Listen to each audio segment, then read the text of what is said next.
मधुबन के बाबा,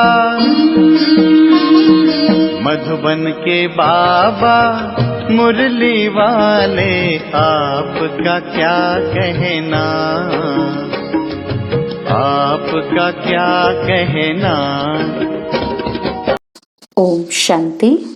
आज 25 फरवरी 2023 के साकार मधुर महावाक्य हैं। आज मीठे मीठे बाप दादा बोले, मीठे बच्चे, श्री श्री की श्रेष्ठ मत पर चलने से ही तुम नर से श्री नारायण बनेंगे, निश्चय में ही विजय है।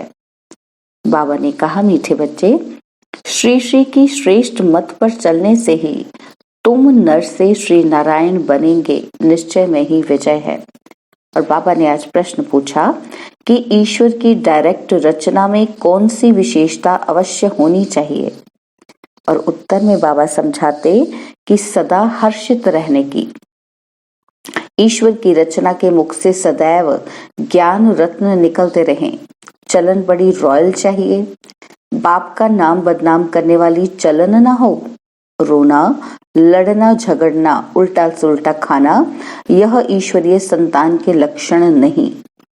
ईश्वर की संतान कहलाने वाले अगर रोते हैं, कोई अकर्तव्य करते हैं तो बाप की इज्जत गवाते हैं। इसलिए बच्चों को बहुत बहुत संभाल करनी है।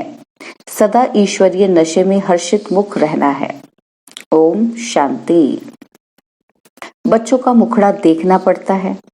ये कोई साधु संत नहीं, बाप दादा और बच्चे हैं। इसको कहा जाता है ईश्वरीय कुटुंब, परिवार। ईश्वर यानी परमपिता, जिनका बच्चा है ये ब्रह्मा, और फिर तुम हो ब्रह्मा कुमार कुमारियां। वह है वर्ल्ड का फादर। यूं सारी दुनिया के 3 फादर तो होते ही हैं। एक निराकार बाप, दूसरा प्रजापिता ब्रह्मा और तीसरा फिर लौकिक बाप। परंतु ये किसी को भी पता नहीं है। चित्र आदि भी बनाते हैं लेकिन जानते नहीं कि ये कब आए थे। शिव का भी चित्र है, ब्रह्मा विष्णु शंकर का भी चित्र है, परंतु वे क्या पार्ट बजाते हैं, उनका नाम क्यों गाया जाता है, यह कोई भी नहीं जानते। भल बहुत पढ़े हुए हैं, लाखों की संख्या लेक्चर सुनने जाती है, परंतु तुम बच्चों के आगे जैसे कुछ भी नहीं जानते। बिल्कुल ही तुच्छ बुद्धि हैं। बाबा आकर तुमको स्वच्छ बुद्धि बनाते हैं। तुम सब कुछ जानते हो। ऊंच ते ऊंच बाप है। अब नई रचना रच रहे हैं। नई दुनिया में नई रचना चाहिए ना। और गांधी जी भी कहते थे कि नई दुनिया नया राज्य चाहिए। भारत ही है जिसमें एक राज्य सतयुग में होता है। सिर्फ सूर्यवंशी लक्ष्मी नारायण का राज्य होता है और फिर चंद्रवंशी का राज्य होता है, तो सूर्यवंशी प्राय लोप हो जाता है और फिर कहा जाता है चंद्रवंशी राज्य। हाँ, वह जानते हैं कि लक्ष्मी नारायण होकर के गए हैं, परंतु कहलाएगा राम सीता का राज्य। तो ब्रह्मा कोई क्रिएटर नहीं है, रचयिता एक बाप है। शिव बाबा रचता आते हैं, आकर बतलाते हैं कि मैं कैसे नई रचना रच रहा हूँ। ब्रह्मा द्वारा तुम ब्राह्मणों को रच रहा हूँ, तो बाप से जरूर वर्षा मिलना चाहिए। ये थोड़ी सी भी बात भी कोई समझ जाए तो 21 जन्मों के लिए अहो सौभाग्य। कभी भी दुखी व विधवा नहीं होंगे। यह किसी की बुद्धि में पूरा नशा ही नहीं है बहुत सहज। मुरली का गीत है, तकदीर जगा कर आई हूँ। ओम शांति। तुम आते हो इस पाठशाला में। किसकी पाठशाला है? श्रीमद् भगवत की पाठशाला। और फिर उनका नाम गीता रख दिया है। श्रीमत श्रेष्ठ ते श्रेष्ठ परमात्मा की है। वह अपने बच्चों को श्रेष्ठ मत दे रहे हैं। आगे तो तुम रावण की आसुरी मत पर चलते आए हो। अब ईश्वर बाप की मत मिलती है। मैं सिर्फ तुम्हारा बाप नहीं हूँ, तुम्हारा बाप भी हूँ, टीचर भी हूँ, सतगुरु भी हूँ।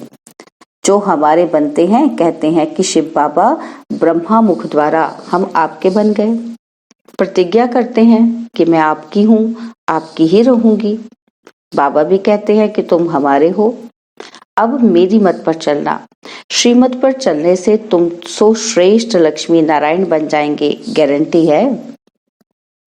कल्प पहले भी तुमको नर से नारायण, नारी से लक्ष्मी बनाया था। ऐसा कोई मनुष्य कह न सके, किसी को कहने आएगा ही नहीं। ये बाप ही कहते हैं कि मेरे बच्चे, मैं तुमको राजयोग सिखलाकर फिर से स्वर्ग का मालिक बनाता हूँ। सत्युग है अल्लाह की दुनिया, भगवती भगवान को अल्लाह कहेंगे। इस समय सब उल्टे लटके हुए हैं। चील आकर टूंगा लगाती है ना, तो यहाँ भी माया टूंगा लगा देती है। दुखी होते रहते हैं। अभी बाप कहते हैं कि तुमको इन दुखों से विषय सागर से क्षीर सागर में ले चलते हैं। अब क्षीर सागर तो कोई है नहीं, कह देते हैं विष्णु सूक्ष्म वतन में क्षीर सागर में रहते हैं। ये अक्षर महिमा के हैं। और अब मैं ज्ञान सागर तुम बच्चों को स्वर्ग का मालिक बनाता हूँ। तुम कामचिता पर बैठने से जलकर काले बन जाते हो, और मैं आकर तुम पर ज्ञान वर्षा करता हूँ, जिससे तुम गोरे बन जाते हो। शास्त्रों में ये अक्षर है कि सगर राजा के बच्चे जल मरे थे। बातें तो बहुत बना दी हैं। अभी बाप कहते हैं ये सब बातें बुद्धि से निकालो, अब मेरी सुनो। संशय बुद्धि विषयंती, और अब मुझ पर निश्चय रखो तो निश्चय बुद्धि विजयंती, विजय माला के दाने बन जाएंगे। माला का राज भी समझाया है। जो अच्छी सर्विस करते हैं उनकी विजय माला बनती है, और सबसे अच्छी सर्विस करने वाले दाने रुद्र माला में आगे जाते हैं, और फिर विष्णु की माला में आगे जाएंगे। नंबरवार 108, फिर 16,000 की भी माला ऐड करो। ऐसे नहीं कि सत्युग त्रेता में सिर्फ 108 ही प्रिंस प्रिंसेस होंगे। वृद्धि होते माला बढ़ती जाती है। प्रजा की वृद्धि होगी तो जरूर प्रिंस प्रिंसेस की भी वृद्धि होगी। बाप कहते हैं कुछ भी नहीं समझो तो पूछो।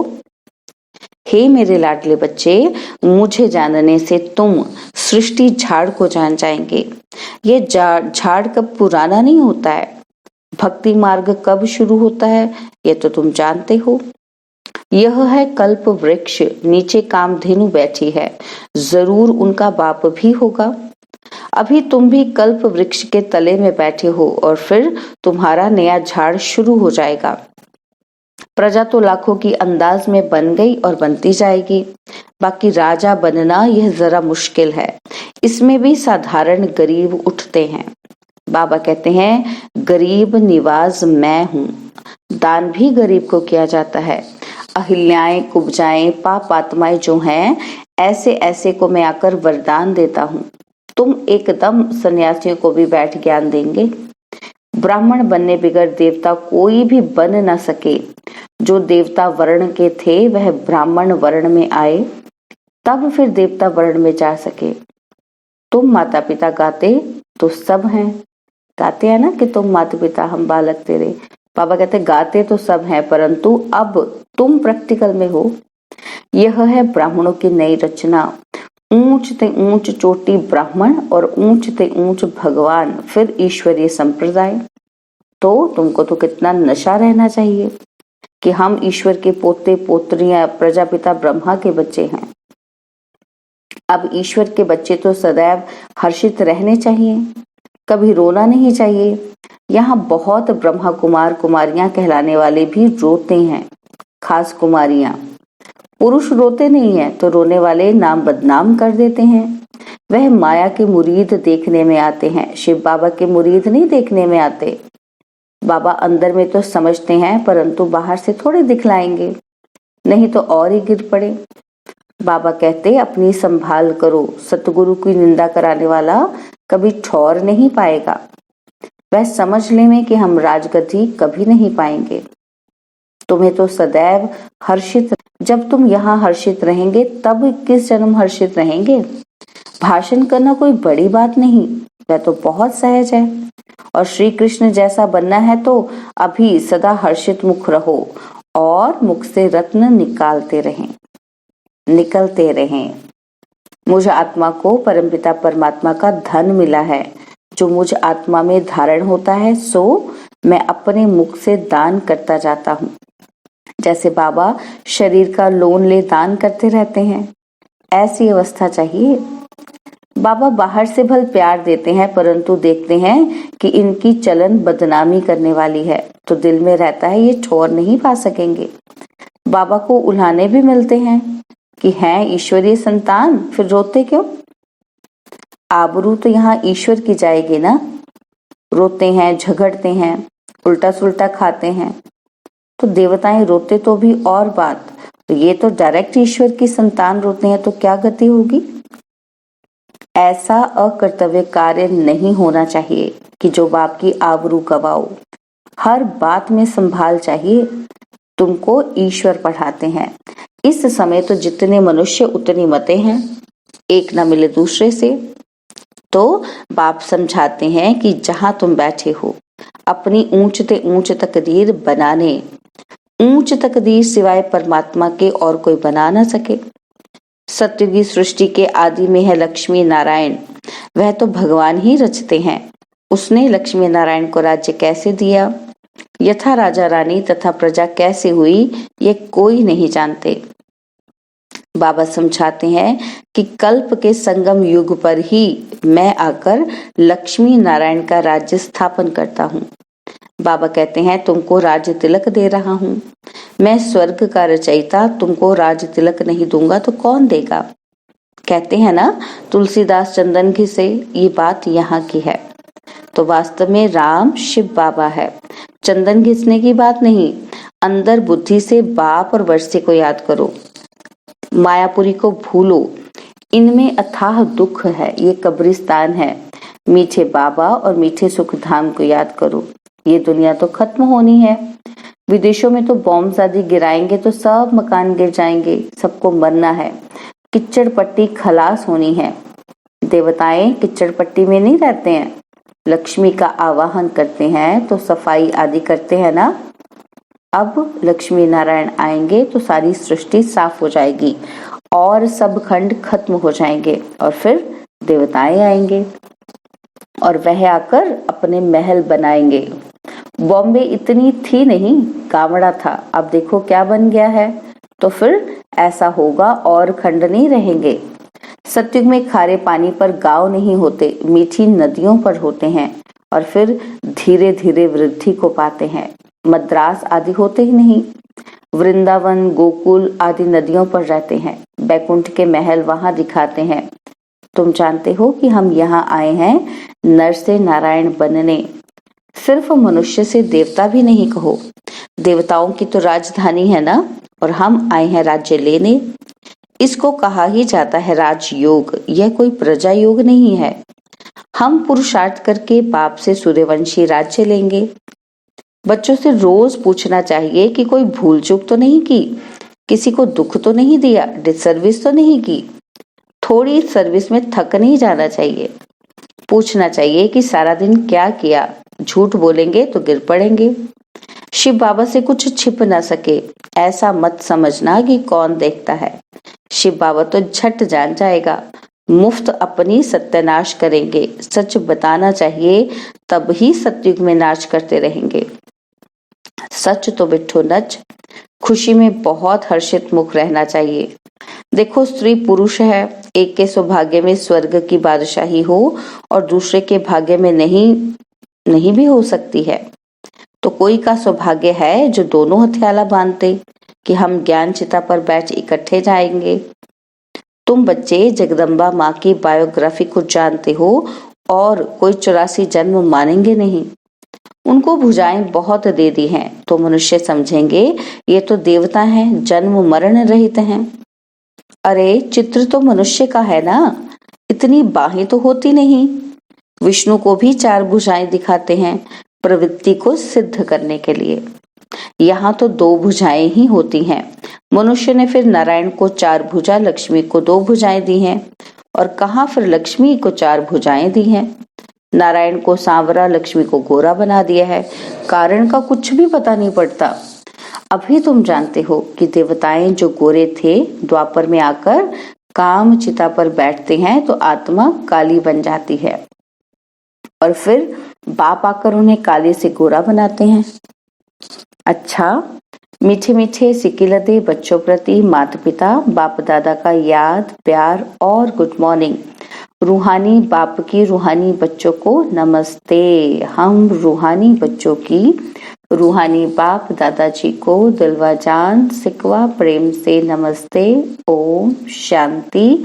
प्यारे बाबा, मीठे बाबा, मेरे बाबा, शुक्रिया बाबा, शुक्रिया बाबा, शुक्रिया बाबा। धारणा के लिए मुख्य सार है, पहला पॉइंट, मीठे बाबा और मीठे सुखधाम को याद करना है। इस मायापुरी को बुद्धि से भूल जाना है। और सेकंड पॉइंट है, सर्विस में कभी थकना नहीं है। विजयमाला में आने के लिए अथक हो सर्विस करनी है।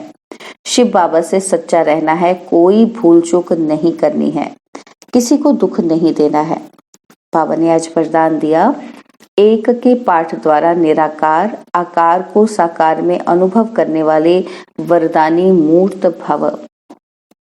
एक के पाठ द्वारा निराकार आकार को साकार में अनुभव करने वाले वरदानी मूर्त भव। सिर्फ एक का पाठ पक्का करने वरदाता को राजी कर लो तो अमृत वेले से रात तक हर दिनचर्या के कर्म में वरदानों से ही पलते चलते उड़ते रहेंगे। वह एक का पाठ है, एक बल, एक भरोसा, एक मत, एक रस, एकता और एकांत प्रिय। यह एक शब्द ही बाप को प्रिय है। जो इस एक का पाठ पक्का कर लेते हैं उन्हें कभी मुश्किल का अनुभव नहीं होता। ऐसी वरदानी आत्मा को विशेष वरदान प्राप्त होता है, इसलिए वे निराकार आकार को जैसे साकार अनुभव करते हैं। स्लोगन है, किसी से किनारा करके अपनी अवस्था बनाने के बजाय सर्व का सहारा बनो। किसी से किनारा करके अपनी अवस्था बनाने के बजाय सर्व का सहारा बनो।